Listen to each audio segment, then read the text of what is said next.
네, 이렇듯 수려한 자연 환경을 뽐내고 유구한 역사를 지닌 마을을 품은 각종 산 중턱이 휑하게 파헤쳐져 있는 모습 많이들 보셨을 겁니다.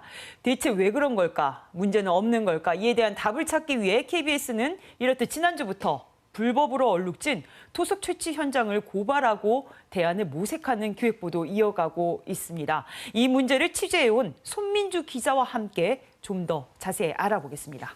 예, 손 기자. 먼저 전남에서 이루어지는 산지 채석 규모가 어느 정도입니까? 네, 24년 1월 기준 전남에서 토속 채취 허가를 받은 산지 채석장은 모두 75곳입니다. 현재는 생산량이 조금 줄었지만 건설 경기가 호황이던 2020년에는 전국에서 채취 실적이 2위에 달할 만큼 전남에서도 토속 채취가 활발히 이뤄지고 있는데요. 지난해 생산된 골재 가운데 40% 정도는 산에서 채취됐습니다. 와, 40%라면 굉장히 어마어마한 양인데요. 이 지난주 보도를 보면 채석장 곳곳에서 토속 채취 자체가 불법으로 이루어지고 있더라고요. 현장 취재를 여러 곳 다녀오셨어요. 이 불법 실태 어느 정도였습니까? 네, 취재진이 직접 다녀온 채석장은 모두 11곳입니다. 크게 3가지 사례를 확인할 수 있었는데요. 첫 번째는 쪼개기 신고입니다. 전남 화순의 한 채석장 사례인데요.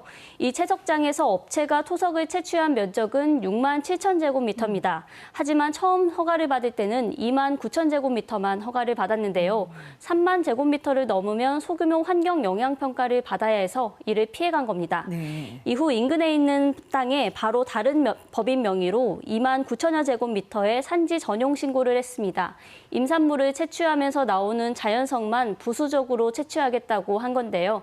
하지만 취재진이 현장에 가보고 위성사진을 확인해 본 결과 임산물을 채취한 흔적은 없었습니다. 또 화순군은 10년 동안 이 사실을 몰랐다고 밝혀 더욱 논란이 됐습니다. 지금 말씀하신 게 쪼개기 신고였는데 한마디로 임산물 채취를 신고해놓고 실제로는 토속을 채취한 거네요. 혹시 또 다른 사례도 있었습니까? 산지 채석장은 채석 방법이 법으로 정해져 있습니다. 이걸 지키지 않은 사례입니다. 산지 채석장은 계단식으로 토석을 채취해 내려가고 아예 비탈면이 없게 만들거나 해야 하는데요. 네. 제가 방문한 채석장은 100m 높이의 절벽이 깎아 내려지는 듯한 모습이었습니다. 또 세 번째로 허가구역을 훨씬 넘은 면적을 채취한 사례도 있었고요. 이런 채석장은 항공사진에서 다수 확인할 수 있었습니다. 보기만 해도 굉장히 위험했어요, 당시에. 그렇다면 이런 불법 채석으로 인해 어떤 문제점들이 발생할 수 있는가요? 우선 산지관리법에 따라 채취 방법을 지키지 않으면 붕괴 위험이 높아질 수 있습니다.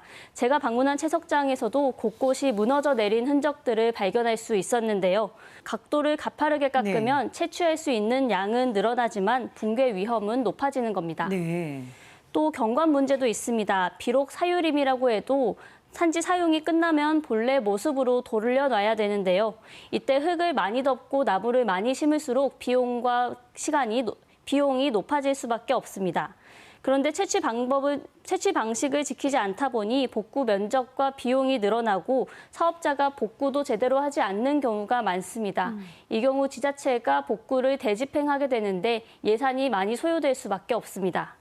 지금 내일부터 장마가 온다는데 사실상 이 장마, 붕괴 위험이 있는 곳들이 이런 채석장 주변일 거예요. 그래서 이 주변에 사는 주민들 굉장히 불안감에 떨고 계실 텐데 이 주민들 반응은 어땠습니까?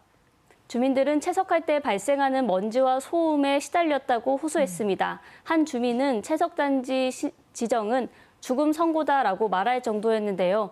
하지만 대부분 채석장이 농촌 산지에 위치해 있다 보니까 고령의 어르신들이 항의할 방법도 찾지 못해서 안타까운 사례도 많았습니다.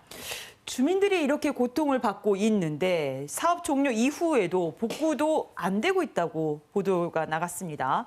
이 불법 채취를 막고 제대로 복구를 하기 위한 대안 무엇이 있을까요? 취재진이 가본 현장에서는 복구가 끝났다며 지자체 승인을 받았지만 암석이 그대로 드러나 있는 등 제대로 복구가 안 된 곳도 많았습니다. 허가뿐 아니라 복구까지 관리가 제대로 안 돼 있는 거죠. 우선 토석 채취장을 관리하는 통합관리 시스템이 필요해 보입니다.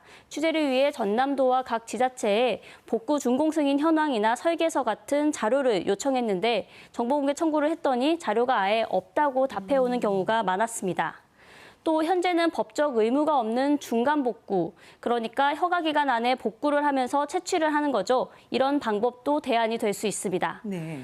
앞서 보도에서 보신 것처럼 채석이 끝난 곳에 공원을 만드는 등 자연 친화적인 복구 방법을 찾아보는 것도 좋은 사례가 될 수 있습니다. 골재가 대형 공사에서 필요한 필수 자재인 만큼 철저한 관리와 점검이 필요해 보입니다. 알겠습니다. 철저한 관리와 이 점검, 관계 당국의 자세가 굉장히 중요할 것 같습니다. 네, 지금까지 손민주 기자였습니다. 감사합니다.